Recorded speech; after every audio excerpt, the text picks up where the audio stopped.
In this week's episode of Renovate Ed, Jennifer invites Jason Gettum, president of Gettum Remodeling, to talk shop. They discuss their favorite home improvements to make and their least favorite, and they talk about the consequences of lowball bids that are insufficient to complete the job. Enjoy the conversation and share your comments. Jason, welcome back. Hello. Good to have you here.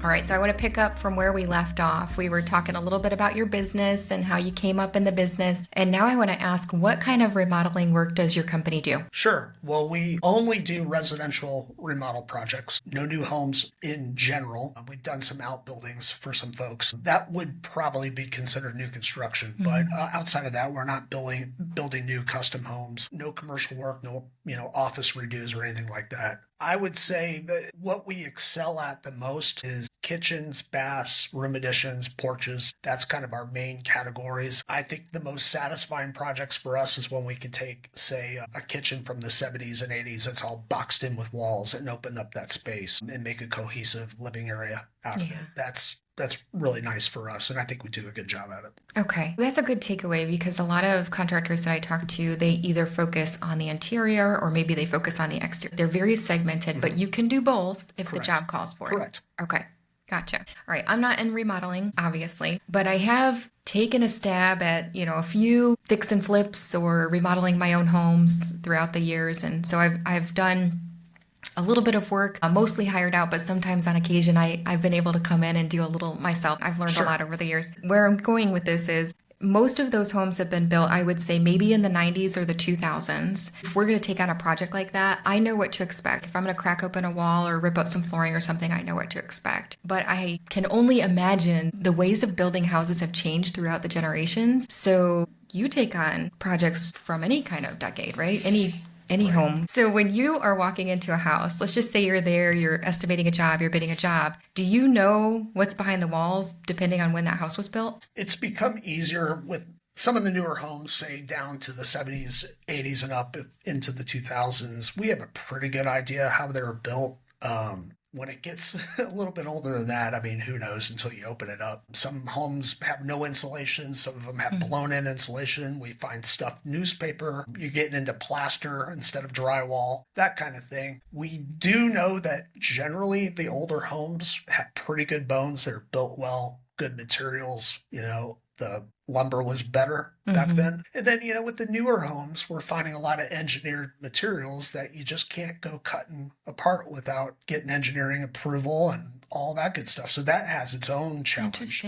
You know that they're insulated fairly well. They're drywalled, which is easier to work with. But yeah, you really don't always know until you get into it. And you could be in a production home and find some stuff that you just scratch your head and like, why would they do this? But that's just kind of the nature of the beast. That's interesting. Yeah. Is there a particular era of homes that you prefer to work on? I think for consistency of construction, and this is my experience, so I don't go back and I don't have a lot of experience working on very old homes, but those homes from the late 70s, in the 80s, and in the 90s, I'm pretty comfortable with, and I kind of feel I know what we're going to find. Older homes, it's a crap. Big, huge mystery. It is, and anything down in the 70s and older, you're dealing with potential lead paint that you've got to be aware of. True. Geez, can it be done? Are we certified? Yeah.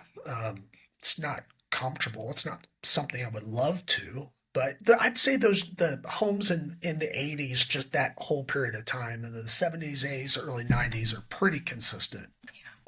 In my world, if a house was built before 1978, that we have to at least investigate to see if there's lead-based paint. And if a contractor is going to take on that job, they have to be lead-based paint certified if lead-based paint exists. But a lot of folks don't know that. That comes as a surprise to a lot of people. And there are plenty of contractors out there who do not care. And when we tell them we need to see the lead-based paint cert, it's like, well, we've never needed one. Why do we need one now? That's an interesting conversation to have. I know asbestos comes up sometimes too, but I can't remember when they stopped using that. Do you have any idea?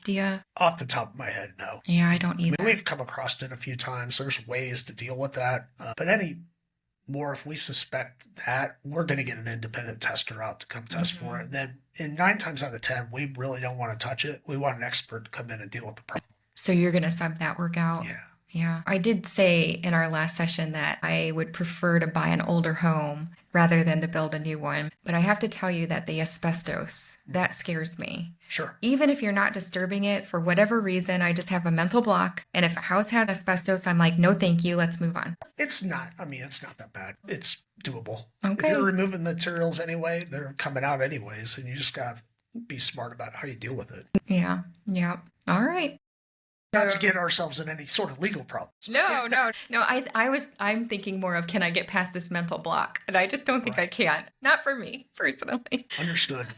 All right. So I know that I've taken on a couple of personal renovation projects, and I've had the privilege of learning how to install tile and small stuff like demo and cleaning and painting and just some small things. Installing cabinets, I've helped a little bit with that. I think that's so interesting how they can shimmy everything, just line it up. The cabinet doors are the bane of my existence. Even now that they're installed, if one of them gets loose, it's my least favorite thing to fiddle with. Yeah, it's tedious. It's maddening. It's tedious. But of all the things that I've tried, I think my very least favorite thing to do is paint. I cannot stand painting. I will outsource that any day of the week. I don't know why. I should be able to do it, and I probably can. I don't enjoy it at all. So I'm with you on that one. Are you? I could paint very well. I could stain. I did a lot. I built a house and did most of it myself, and with some help. I don't like to do it. I just don't like to do it. It gives me carpal tunnel. I don't want to deal with it. It's so messy, and I'm kind of clumsy, so I'm always afraid I'm going to kick the can over and have this massive mess on I just rather somebody else deal with it. Okay, so you partially answered the question before I even asked it. Are there favorite things that you like to do, and maybe your least favorite things that you like to do? Personally? Yeah. It's funny. I don't get a whole lot of opportunity to tinker around in my own home. There's a lot I could do, a lot that I wouldn't even try to do. I don't mind doing trim work. I like kind of the little detail. Do I know a lot? No. Am I great at it? No, but I'm competent. Let's just put it that way. I've done some tile work. I will never tile my own shower again, but I'll do backsplashes, floors all day long. I don't mind that. I find it satisfying. Painting, no. I'll probably have to paint again, but I'm not going to like doing it. Yeah. I hate it. My daughter loves it. She could do it. I don't mind letting her do it. I'm not going to do it. So that's interesting. You don't mind tiling, backsplashes and things, but not the shower, just because of the scope of work, the larger scope of work? It's the detail. And if you haven't done it before, the shower is probably the last place I would start having. Like, I had that wall niche that just didn't line up, and it was my own dumb fault, And then I see the people that do our tile work, and it's beautiful. It's immaculate. And so I judge myself and compare it to them, and it just doesn't. There's no comparison. There is a talent. There's a skill to it. Well, if you're doing it all the time, you know the tips and tricks. And I thought it was going to be a cakewalk. It was not a cakewalk. Yeah. And I hated the final. Thankfully, we moved right after I got it done. So it's like, well, the so house you didn't sold. have to look at it anymore. That is 100%. That's funny. Yeah. That's good.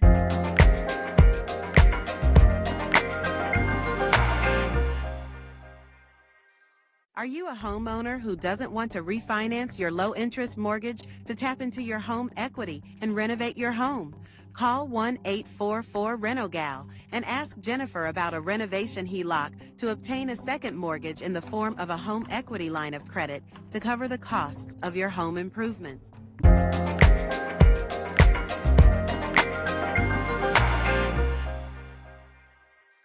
All right, I'm going to shift gears, and I want to talk a little bit about budgeting, mostly because I have conversations with homeowners or would-be homeowners, home buyers on the regular, and I just ask the same questions over and over. If they're buying a house, how much is the house going to be sold for? What's your purchase price? What kind of work needs to be done? How much do you think that work is going to cost? And invariably, they give me a scope of work, and I'm listening, and I'm no contractor, right? So I don't have budgeting software, or I'm not buying materials. I don't know what labor costs, So I'm not a contractor, but I'm listening to what they're telling me. And I have looked at enough bids over the years to know there is no way they're getting that job done for 40 grand or 60 grand or whatever they quote. So are you seeing on your end the same sort of thing where people are underestimating how much their project is going to cost? Yeah, actually, we come across that quite a bit. It's hard to really talk about that, but to be really honest, it's not always the case that somebody's bid is too low. It may be just right for them, the person that's doing it, the contractor. There's contractors that don't have any overhead. There's contractors that don't have employees other than themselves. A professional company usually has support staff, designers, an office manager, field staff. That stuff takes money, but we have a lot of control. Not to say that the one-man guy doesn't, but there's a wide range of pricing because of that. Now, I will say, whenever we throw out a bid to somebody or a rough budget, we get that, hey, you're at least 50% higher than somebody or two or three people I talked to. And we'll ask a few questions without being, again, intrusive about it. But it's generally because it's a single person. It may just be them. No LLC, no corporation. There's a time and place for that. And some people that's okay. And it depends on the scope of the work, of course, right? So that's an interesting take. I get to see the other end of it. So you're probably seeing the bidding part of it, but you don't hear back from those homeowners after they've hired the low guy, right? I do. I sometimes see them on social media, like next door, complaining about the person they hired. Yeah. So I don't know if you do. Well, I don't know that I track that, but I don't have to because I'm managing the finances for that project, right? So I'm listening. That's when we have what I'll call marriage counseling between the homeowner and the contractor. And this happens more often than I care to admit. It really bothers me, but more often than not, when I'm looking at a bid and I'm questioning, this looks pretty low. Whenever we're questioning whether or not there's enough there, sometimes we have to hire a consultant and they sign off on it. But it doesn't matter. It doesn't. Right. In the end, my gut feeling was right. The project was underbid from the start. More often than not, the contractor walks off the job. And then in my world, we only have X amount of money in the renovation escrow account. Of course. So that's all we've got to work with. And we've got to get this job done. And what we end up doing is having to scale back on materials, or maybe we have to forego some of the cosmetic stuff and focus on some of the health and safety related items or the structural items. So we have to take out some, work items. But it's never fun. No matter what happens, it is never fun. That's disappointment in the client's mind. Mm-hmm. Yeah, so I would say you get what you pay for sure. And if you've got 3 different bids and one is an outlier, either too low or too high, I mean, that probably should raise some flags. I agree with that. One way or the other. But I was thinking more in terms of the consumer's perception of what things cost. To me, the verbal quotes that I'm seeing from consumers, homeowners, what they think their project is going to cost, it's very, very low. It's almost like what it was maybe about 15, 20 years ago. So are you seeing increases in materials, labor? What are you seeing? Yeah, certainly. In one of the biggest differences we see between a quote that's too low and a quote that's too high is, what does that scope of work actually look like? Because anybody could throw out a verbal number. Mr. Smith could write on a napkin, hey, this includes 2 walls and a window. Yep. What does that really mean? The devil is in the details. You got to make sure you're comparing apples to apples, not apples to oranges, because that scope of work probably makes a big difference in that price. What we hear about the horror stories are somebody hires contractor A and he starts the project, but there was so much stuff left out of that scope of work. He may have told the client $10,000, but this wasn't included. And nothing's in writing, of course. Yeah. If it is, it's really sparse. Having a detailed scope of work in an actual bona fide written contract tells you what you can expect. If those between contractor A and B don't match, you have nothing to go on to compare it. Yeah. So, we call those lump sum bids. Kitchen remodel. $50,000. What exactly are you remodeling? I get you what I mean. What's going on here? Yeah. So back to your question, which was, are you seeing an increase in the cost of labor and materials? Yeah. So materials have definitely gone up. I believe most consumers understand that because everything else has gone up. That's true. Labor's gone up too. As you're aware, we have a labor shortage. Mm-hmm. Yeah, I hear about it all the time. And so we're fighting against that. We've been really grateful to have some very talented individuals join our team, but it takes money to keep them. Yeah. Their costs are going up. Their houses are more expensive. Their fuel's more expensive. Their trucks are more expensive. Plus, we try to retain good people, and we try to compensate them very fairly. We're not billing our clients based upon an hourly wage. This is a team effort. It requires a team to get this done and do it right and do it professionally. So that's the biggest difference. I can't compete with contractor A that's paying himself just an hourly wage. because the two don't add up. I'm just being honest. I cannot think of a circumstance where somebody went with the low bid and didn't have problems in the end. Now, thankfully, we build in contingency. So we've got a contingency reserve. And I will say most of the time we're able to work with that contingency and get the job done. Like I said before, they may have to scale back on some things. They may have to select lesser quality finishes than they would have liked, to make the project work. And they're disappointed, of course, but I can't really think of an instance, and I'm not trying to be biased or anything. I just really cannot think of an instance where somebody took a lowball bid and walked away with a happy product in the end. Yeah.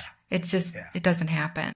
Yeah. I'll certainly acknowledge the fact that there are great contractors out there that are sole proprietors that do a outstanding job. They have a great reputation if you look them up, and there's absolutely nothing wrong with that. Will they be cheaper than us? Yeah, almost always. But when we get down to having clients say, the bid from this guy was 75 or 50 to 75% less, then I was like, there's probably something missing from that scope of work. Yeah. Ask him to provide you a detailed scope. Well, and to your point, if they're working for themselves and they're doing all of the work, I could see that too. I could see the cost coming in lower. But now that I think about it, most of those jobs that I have in mind, the contractor's acting as the GC. They may be doing some of the work, but they're subbing out a lot of it. Yeah. All your mechanicals, plumbing and electrical for sure. They may be subbing out some other things too. So it's almost as though maybe they didn't check with their subs before they gave the bid to the homeowner. Sure. And for someone like me who looks at bids all day long, I could easily ferret that out, Yeah. But these poor homeowners, homeowners. And again, there's nothing wrong with that. It's a project management model that there isn't really anything wrong with it. As long as the GC has control over his subs, it could work really well and achieve the same results. Yeah. I go back to the people though that do hire the one-man show that's doing everything. Let's say it's a basement bathroom and the first week goes great, demo goes great. Let's just say poor contractor gets sick, gets in an accident. Mm-hmm. Who's coming to finish the job? That's right. That's exactly right. That's what I always ask myself. What's going to happen in the worst case scenario? Mm-hmm. At least for us, I could move some guys from another project or another crew. I could put a new crew together, whatever the case is, and get that job done. So. Yeah, we're always looking for full retail value for labor and materials. And there are instances, if maybe not even that circumstance that you just described, although I've seen that, where somebody falls off a ladder and they get hurt and they can't finish a job, But there are other circumstances too, when maybe they're hiring a family member and they're getting a discount, or they want to hire their employer and they're getting a discount. Well, I love that they're getting the discount, but we're not going to give them credit for it. We're going to hold back full retail value for that same reason, an injury or an illness that prevents them from finishing the job. It could be a disagreement, family or not. So we're always trying to get an adequate bid so that anybody can come in, like usual and customary for the area. So anybody could come in and finish the job if the hired contractor can't. And that's how we price our projects too. Yeah. We have to have that peace of mind to know the project's going to be complete and the people are going to be happy because we owe it to them. Yeah, that's what a quality contractor does. So Jason, if individuals want to reach out to you to discuss their own remodeling plans, how would they get in touch with you? Sure. I would invite anybody looking to go to our website, www.gettum.com. That's Gettum. Lots of information on there, pictures. Give us a call at our office, 317-888-5681. We can set up a time to talk. Pretty casual phone conversation, 15, 20 minutes, see if we can be of help. Good deal. Well, thanks for joining us today. Thanks so much for inviting me. It was a pleasure. Now the legalese required to appease attorneys, compliance officers, and regulators. This podcast is hosted by Jennifer Goldsby, NMLS number 591226, Vice President, Renovation Lending. The topics discussed herein reflect my personal opinion. They do not represent the opinions of Diamond Residential Mortgage Corporation and its management. Discussions about loan programs in this podcast are not a commitment to make a loan.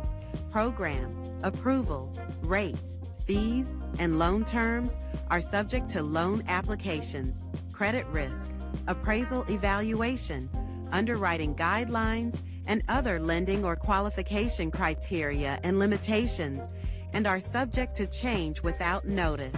Not all products are available in all states. Not all borrowers will qualify. Diamond Residential Mortgage Corporation, 582 Oakwood Avenue, Lake Forest, Illinois, 60045, 847-244-9301. NMLS number 186805. For licensing information, go to nmlsconsumeraccess.org/entity-details.aspx/company/186805. Equal housing opportunity. Diamond Residential Mortgage Corporation is not affiliated with or acting on behalf of or at the direction of FHA, VA, USDA, Fannie Mae, Freddie Mac, or any governmental body or agency.